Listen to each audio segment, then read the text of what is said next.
皆さんこんにちは。私のチャンネルではこれまでフランスの生活の様子をシェアしてきましたが、この動画は私がフランスで知ったこと、感じたことをおしゃべりするという内容です。もしよろしければお付き合いください。数日前の動画では私はタンクトップを着ていたんですけれども、今日は冬物のセーターを着ています。今度の日曜日9月29日は最低気温が5度になると予想されています。外はダウンジャケットを着ている人もちらほら見かけます。急に冬が近づいてきた印象がします。この街は7月8月とバカンスを過ごす方が本当に多くて、目の前のレストランとかカフェとかそういうところは本当にいつも満席だったんですが、今度はそのお店がバカンスということで、ここ最近ずっと閉まってますね。フランスは9月から新学期が始まるんですけれども、8月末ギリギリまでね、最後まで夏休みを楽しもうと、この建物の中でもパーティーをしたり、人の出入りが結構激しかったです。上の階を見たら窓から真っ赤なライトが漏れていたり、夜なんか電気を消しても光がチカチカするなと思ってカーテンを開けて隣を見たらミラーボールが回っていたりね、2時3時までなんかパーティーをしていました。でも今は本当に静かですね。今日はフランスに来て思うんですけれど、日本の料理とか日本の考え方、日本のアニメって本当に人気があるって思うんですね。例えばお店でも私が日本人ってわかると、今度日本に行くよとか、娘が日本に行ったよとか、私の息子がね日本のアニメが大好きで漢字のタトゥーが入っているんだよとか、この日本関連のことで話が広がるっていうことが結構あります。もちろん私がね日本人っていうことで面と向かって日本を批判してくるっていう人はね、いないでしょうが、日本きっかけでいつもありがたいことに話が弾みます。さっきねお昼のニュースでマルシェの様子が映って、魚屋さんがインタビューを受けていたんですけれども、最近生け締めっていう日本語が浸透し始めていて、魚の名前1キロあたりいくらっていうプレートにアピールポイントとして生け締めって書いてあるんですよ。うちの近くでも水曜日と土曜日近くでマルシェがあるんですけれども、そこの魚屋さんも生け締めって書いてある魚が何種類かありました。日本語がそのままフランスでも使われている言葉はいろいろあって、例えば禅とか弁当、着物とかあるんですけど、最近はね生きがいとか改善、あと薬膳っていう言葉もそのまま使われているのを見ました。最近では有名なフランスの YouTuber さんがエベレストを登るっていう壮大なドキュメンタリーを撮ったんですけれども、そのタイトルが改善でした。ちなみに生きがいってあなたの生きがいは何ですかって聞かれたらどう答えますか？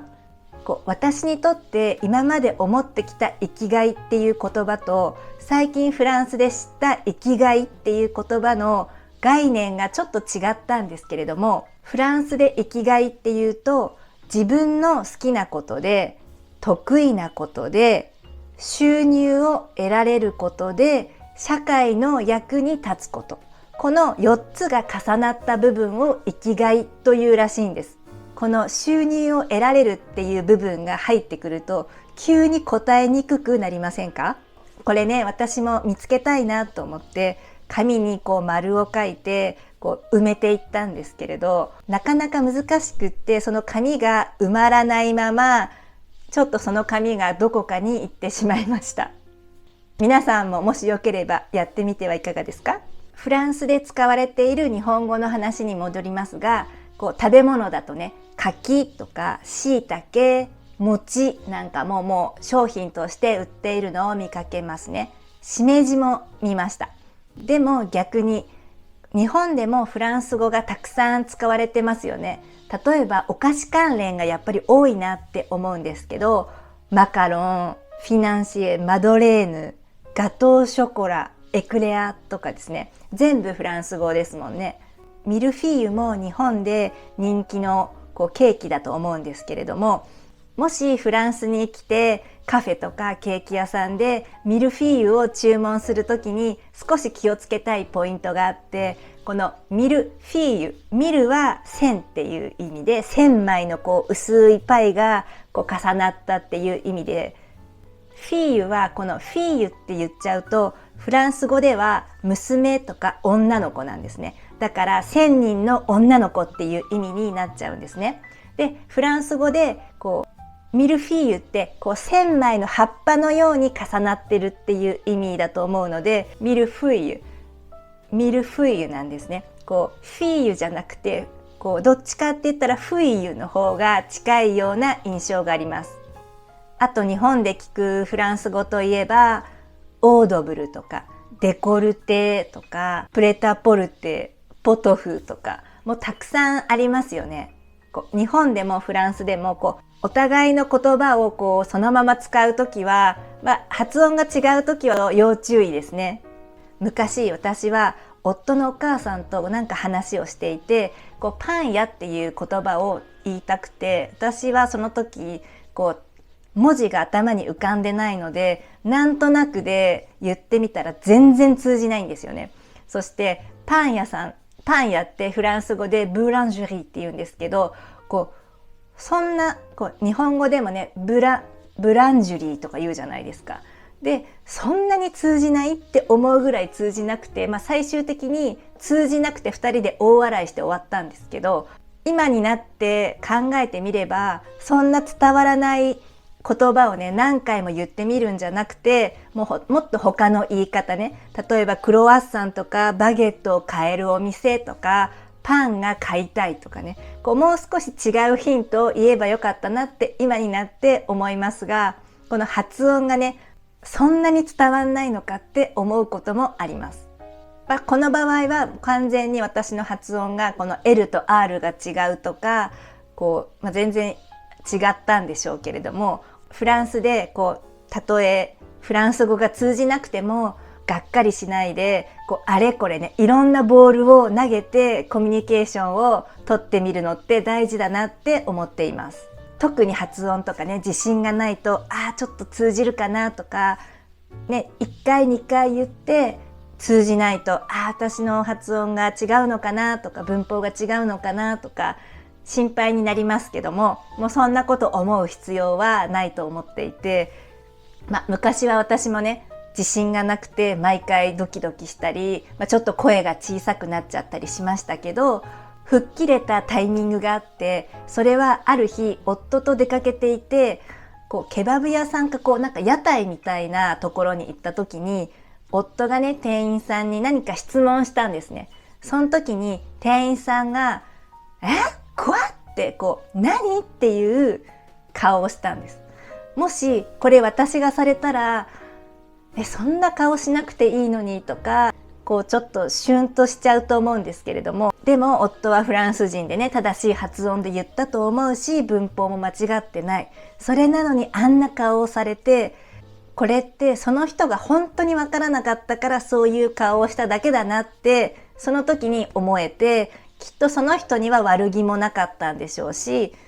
何ってもしかしたらその人が一日中立ち仕事をしていて疲れていたかもしれないし、機嫌が悪かったかもしれないし、完全にこっちのせいじゃないなって思えたので、そこからは伝わらなくてもへこたれずへこまず何回かチャレンジできるようになりました。そしてその後にね、夫に聞いたんですよ。ああいう顔をされてどう思った？嫌じゃないの？って聞いたら、いやどうも思ってないよ、そういう顔をしたのは分からなかっただけじゃないって、何もへこんだりなんか嫌だなって思ってなかったんですね。私は相手の反応を敏感に捉えすぎてたんだなって思いました。そんなにね、あからさまに嫌な顔で聞き返してくる人も少ないですが、いちいちへこまない、気にしない、これからフランスに留学来る方とか、旅行で知っているフランス語を使ってみた方に言いたいことです。すぐちょっと話が脱線しちゃうんですけど、フランスで日本語が浸透してきているっていう話なんですが、フランスでね、クイズ番組でもよく日本に関する問題が出るんですよ。例えば3択で、日本の文化で花に関する言葉は何？茶道、華道、剣道とか、あと日本のアニメのナルトってあるじゃないですか。そのナルト、何と一緒に食べる？天ぷら、ラーメン、寿司とかね。この私が一人で話すという動画、今回で4回目なんですけど、いかがでしょうか？これまで3本の動画を編集していて、もう悲しいぐらい言い間違いとか、とか、こうとか、なのでとか、でとか連発していて、これでもね、たくさんカットしているんですけれど、カットしきれないぐらいたくさん言っていて、自動生成された字幕を見て、本当にがっかりです。AI で自動で字幕を書いてくれるのは便利な反面、残酷でもあって、滑舌が悪いとね、全然違う言葉になって出てくるんですね。もう一人で見て苦笑いっていうか、例えば例えばこのお店がフランスに進出してきたの、進出が滑舌が悪いと寝室、寝る部屋の寝室になるとかね、そういう風に聞こえたんだと。で、改めて自分で聞いてみると、確かに寝室じゃなくて寝室って言ってるなとかね、もうそういうことがたくさんあって、一歩一歩少しずつ上手に話せるようになりたいなと思っています。1年ぐらい続けたらもっと流暢に話せるようになるんじゃないかと自分に期待しています。もしなると思ってくれた皆さん、高評価を押していただけたら嬉しいです。それではまた次回の動画でお会いしましょう。アビアント。